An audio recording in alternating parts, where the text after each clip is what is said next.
Hello, hello, hello, everyone. Happy Wednesday for women visionaries in transition who want to cultivate a strong foundation of aligned self care practices. I am the change guide for growth that helps you accelerate your journey to authentic expansion, ease, and joy. We are jumping on for my Visionaries in Transition Facebook Live series where I interview the amazing and inspiring impact makers in my network to discuss the transitions that have shaped their lives and businesses. If you're joining us, please like, comment, and share below to let us know that you're here. So today I'm talking to Randa Hoffman, who is a financial planner. She is my financial planner, and I absolutely adore her. And I'm so glad to have you here. Thanks for having me. This is cool. Thank you. Yeah, awesome. So tell me about your backstory. How did you get to where you are today? Like, how far back do you want me to go? I know, right? Yeah, right. Seriously. Lifelong. Yeah. Well, I will say this because people are always shocked when they hear this. So I was born in Saudi Arabia. Oh. And raised in Amman, Jordan. So I'm Arab American.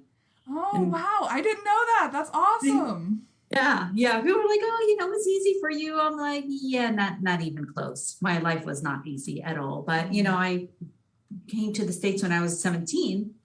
And then my career started, when we get the career type, and my career started actually in IT. I was a project manager.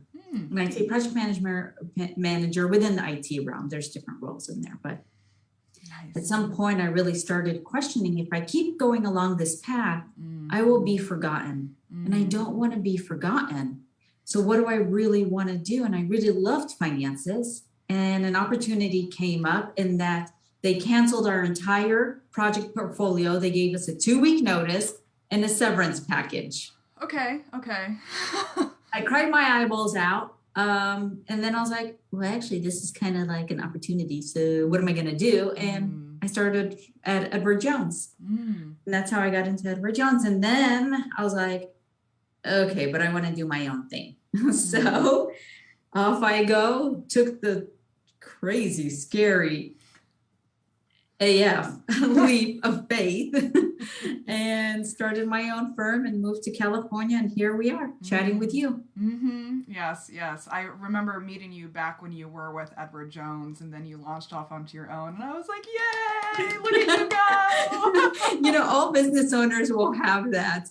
And the non-business owners were like, are you sure you want to do that? So it's like, I'm going to listen to the business owners that have done it. I'm going to do that. It is a leap of faith, always. It really is. It really is. Yeah. So what transitions have shaped your journey to where you are in life or in business? Oh my God. And honestly, Claire, I tell people expose yourself to reading things, to talking to people, because I didn't even, this inkling of, I want more. I don't want to be forgotten when I was in IT started in 2016 when I was reading a Forbes article and I got introduced to venture capital. And I'm like, what is this world?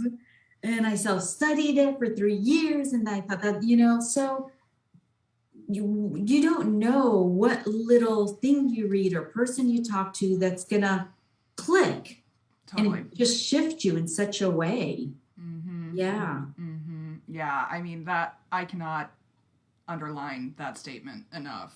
Like, you learn something from everything you experience, whether it's a person, a place, a book, a blog, an article, a radio show. Like, you learn something, even if it's learning what not to do. Absolutely. I mean, isn't that the truth? Isn't that the truth? And it might also be something you learn, but honestly, no experience is unwasted. No experience goes wasted. None. Right? But it might awaken something in you. It might be like, that's why I was like, oh, finances. Something in there that I like. What is that? And then you just go on this exploration and go journey and explore. Oh, it's, staying in the company that you're in, if that gives you comfort, but to explore, don't forget to explore and be curious.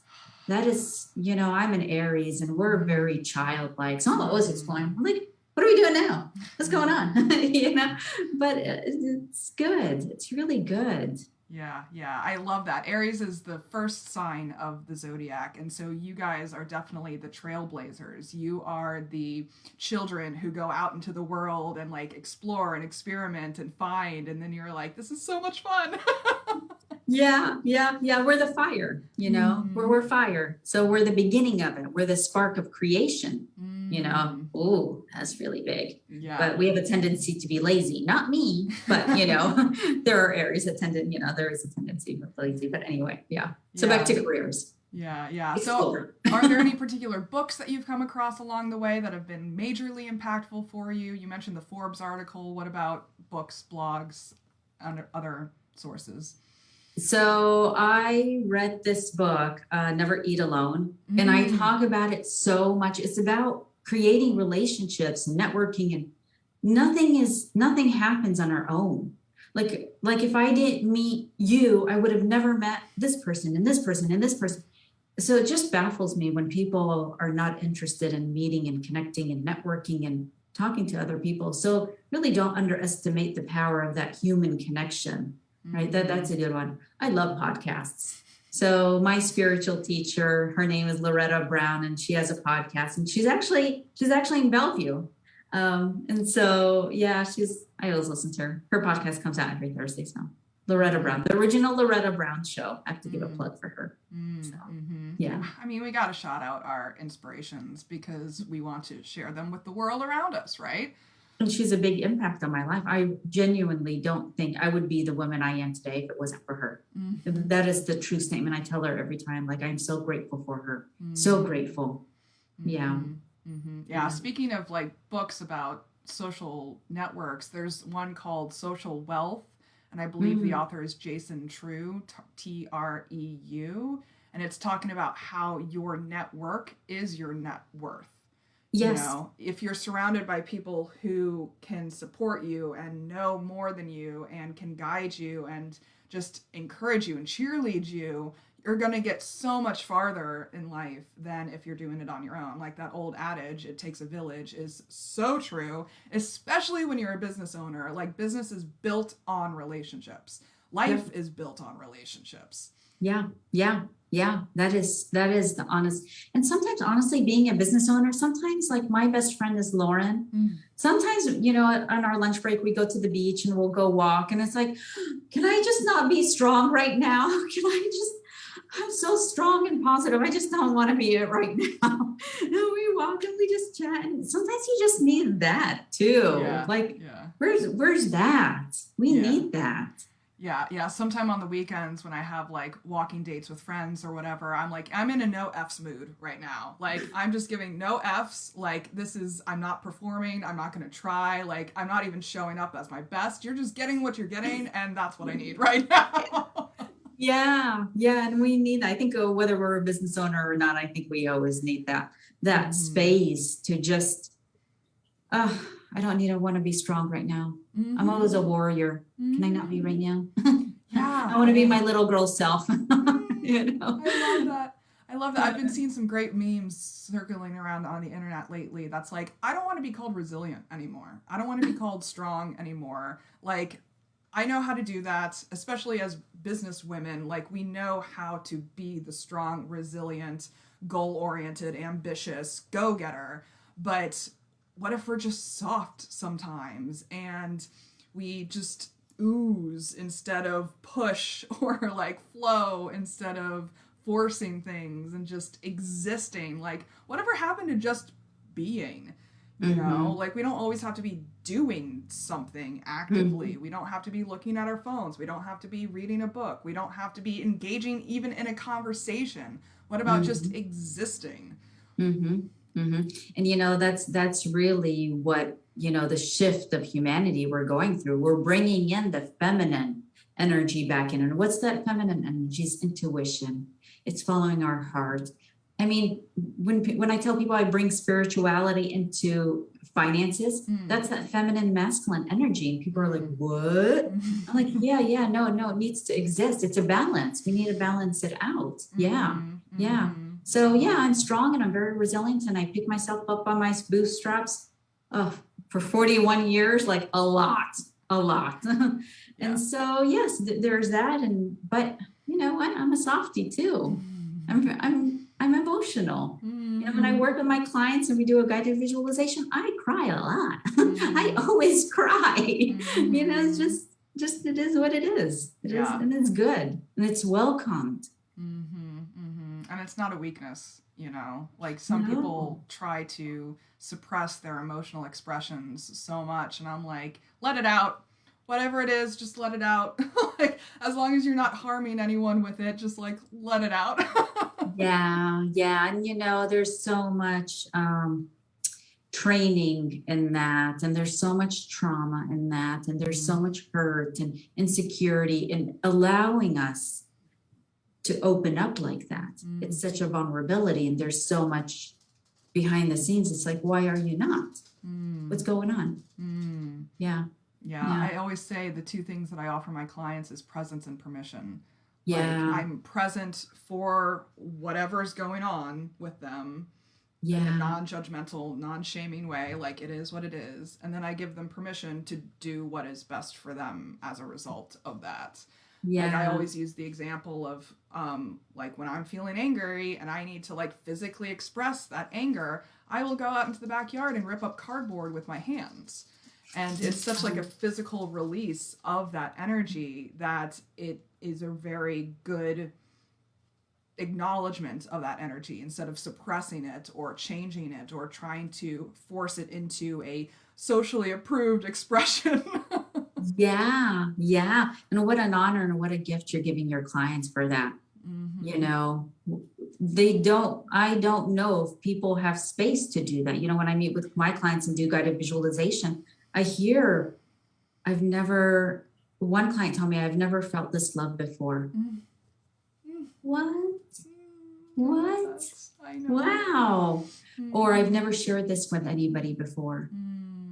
We are giving our clients a space, and just what an honor, and what a gift for us and for them. Yeah. And it's a safe space too. Oh yeah. Like, I think that's a really important part to it. Someone told me the other day that change happens at the speed of safety. And I was like, yes. I was like, you just put it into words. Like, you can't change unless you're feeling safe, because otherwise it's going to end up as a trauma. Yeah, you know what? I'm gonna push a little on that one, because when I started Edward Jones, did I feel safe? No. I'm like, I'm just gonna go for it. Even when I first started and I moved to California and I didn't know anybody in a pandemic, did I feel confident and say, no? I think actually I'm going to really push against that, because what happens with growth? You're outside of your comfort zone. Well, when I'm safe. I would have stayed at Edward Jones. Life was comfortable. I was safe. So I don't know. Yeah, that's interesting. The difference between comfort and safety, you know, like what is the difference between those two? Can you be comfortable being uncomfortable? Well, yeah, I love change. Yeah. I really do. I get bored when it's quote unquote safe, comfortable. Yeah, but can you be safe and uncomfortable?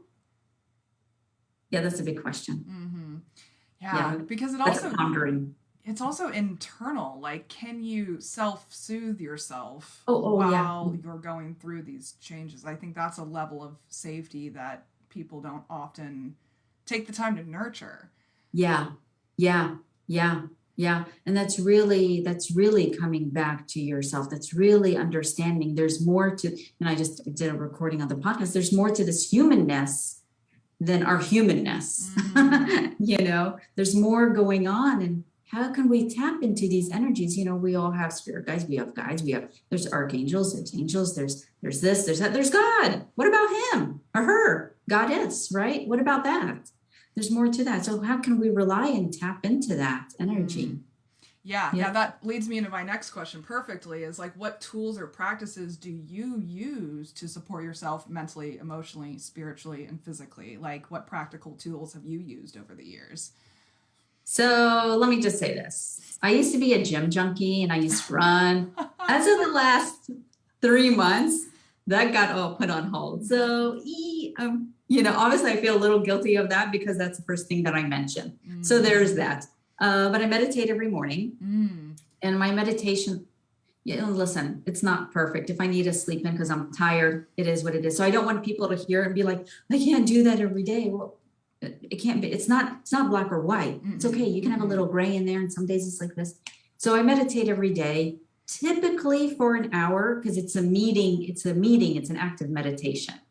So in the living room, every seat has an assigned, spirit guide, my highest spirit guide. One seat is assigned for my higher self, and it's all assigned. Everybody sits in the same place. Archangel Michael always comes. Sometimes, Jesus, I love Jesus. I have such a crush on him. I really do. You're the first person that's ever said that to me. He's so good looking too. I'm like, oh my God. Like, that's why I'm single, because I want my guy to be like Jesus, so loving and caring and compassionate and sensitive and intuitive and just loving and nurturing. And I'm like, but anyway, so, and that's separate than the religion. I'm not a big organized religion person. So, but I love.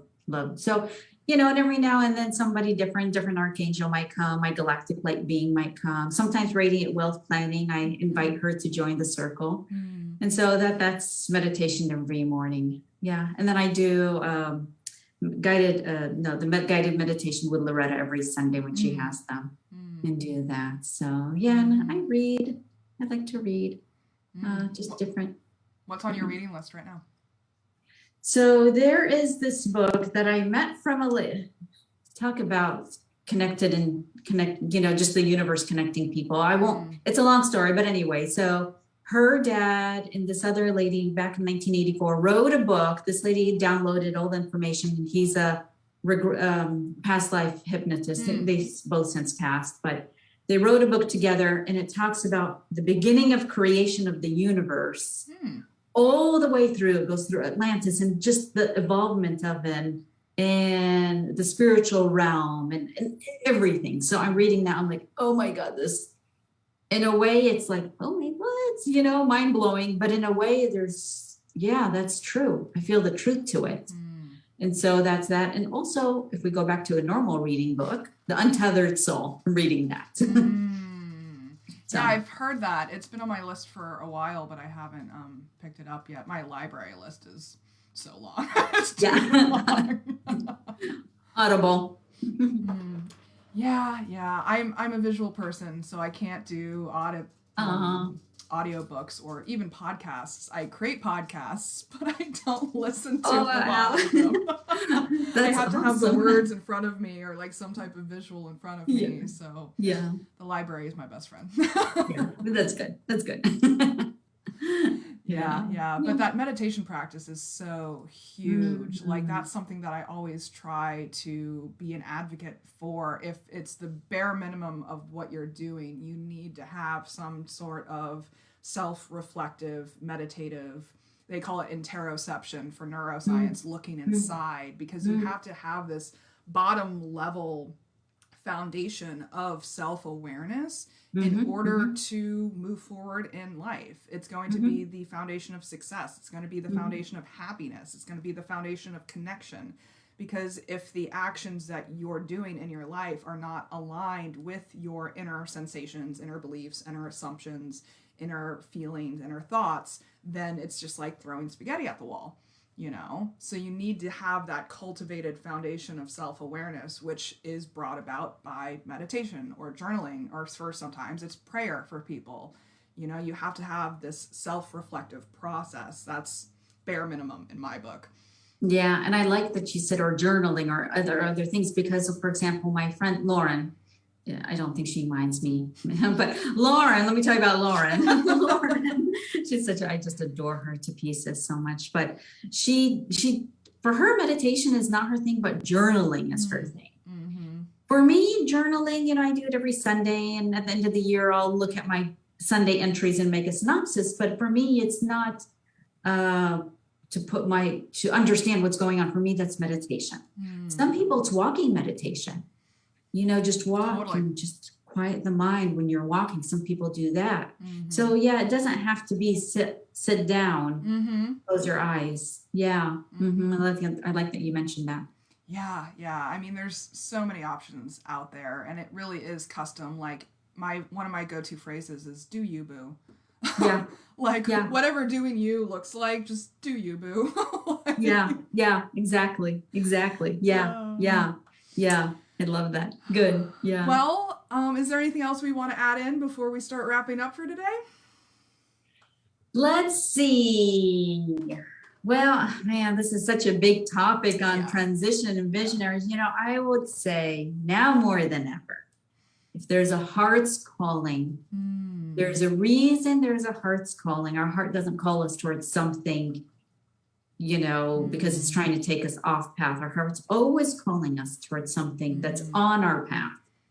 It might not be the end result, and that is a-okay. Totally. But it's always a step along the path, and to just acknowledge people. When I first started Radiant, I would tell Loretta, I'm like, so tell me, is this going to be like, is it going to work? Because if it's not, I don't want to do it. She's like, that's not how life goes. I'm like, well, I don't want to waste my time in doing it in the heartache and if it's not going to work. And she's like, yeah, I'm not going to tell you if it's not going to work.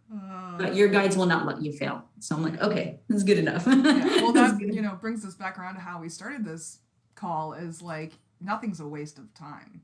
Yeah. You learn something from everything that you do, and it propels you forward in some shape or form, no matter what it is. Yeah. Yeah.